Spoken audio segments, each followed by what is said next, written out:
Hello everyone and नमस्ते। आप सभी का एक बार फिर से स्वागत है आप सभी के अपने यूट्यूब चैनल रूहानी किस्से में। तो दोस्तों, कैसे हो आप सब? आशा करती हूँ आप सभी लोग अपने अपने जीवन में मस्त, खुश, स्वस्थ और व्यस्त होंगे। आज मैं आप लोगों के लिए एक और कहानी, एक और हैरान कर देने वाली हॉरर स्टोरी लेकर आ गई हूँ।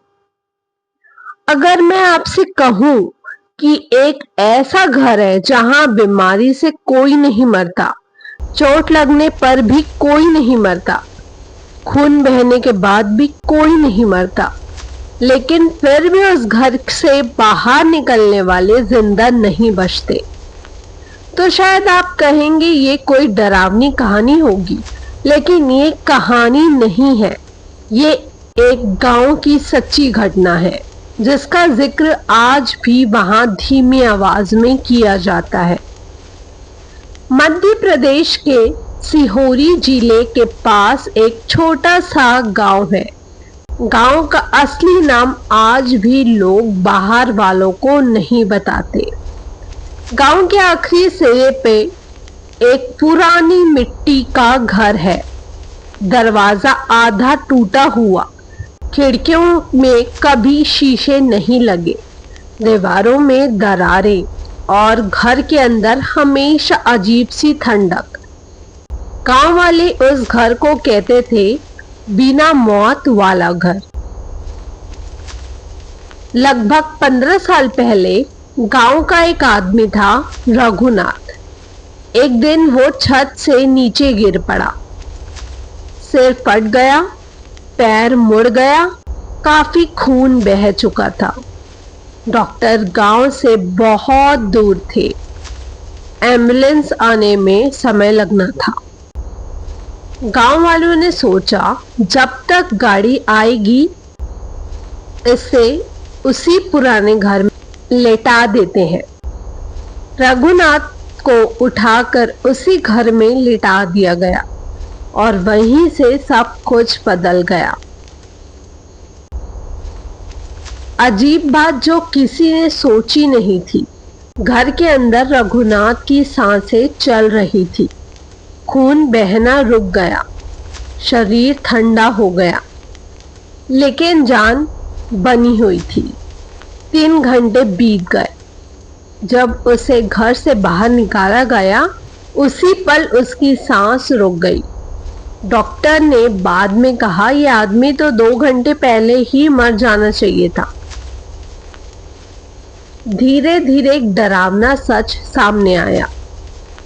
आने वाले 15 सालों में किसी को हार्ट अटैक आया, किसी ने जहर खा लिया, किसी का एक्सीडेंट हुआ और हर बार लोग उन्हें उसी घर में ले जाते।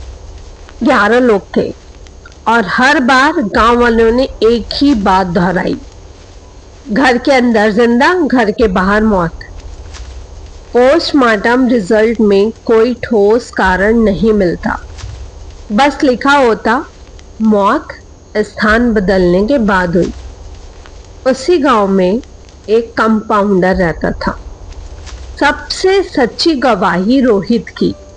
रोहित उस समय सिर्फ 19 साल का था। उसकी माँ कमला देवी अचानक बेहोश हो गई। ब्लड प्रेशर बहुत बढ़ा हुआ आया। उन्होंने बोलना बंद कर दिया। गांव वालों ने वही किया। रोहित को बोले कि अपनी माँ को उस घर के अंदर लेके जाए जहां पे जाते हुए सब ठीक हो जाते हैं। वो गांव वाले की बात माना और वैसा ही किया। उसी घर में उसने अपनी माँ को लिटा दिया। कमला देवी 5 दिन बाद आंखें खोलती थी, कभी कभी पलकें हिलाती थी, उसकी सांसें चल रही थी, लेकिन वो किसी को पहचान नहीं रही थी। रोहित कहता है माँ मुझे देखती थी, लेकिन जैसे मैं कोई अजनबी हूँ उस तरीके से। डॉक्टर भी हैरान था। डॉक्टर बोला ऐसी हालत में इंसान 2 घंटे भी नहीं जी पाता, पता नहीं तुम्हारी मम्मी इतने टाइम तक कैसे जी रही है। 5वीं रात के लगभग 2:40 पर रोहित घर के बाहर बैठा था। अचानक माँ ने धीमी आवाज में कहा, यहाँ मौत आती ही नहीं। फिर उन्होंने घर के बाहर की ओर उंगली से इशारा किया। जैसे ही वो बाहर निकली, उनकी मौत हो गई। वैसे ही एक एम्बुलेंस आई और कमला देवी को लेकर चली गई। बहुत सारी सरकारी कार्रवाई की गई। गांव वालों की शिकायत के बाद सरकार ने उस घर को तोड़वा दिया। मिट्टी हट गई, दीवारें गिरा दी गई, लेकिन आज भी वो जगह वहीं पर है। लोग वहां ज्यादा देर नहीं रुकते। मोबाइल सिग्नल कम हो जाता है, सिर भारी लगने लगता है। गांव वाले कहते हैं वहां आज भी समय भारी है।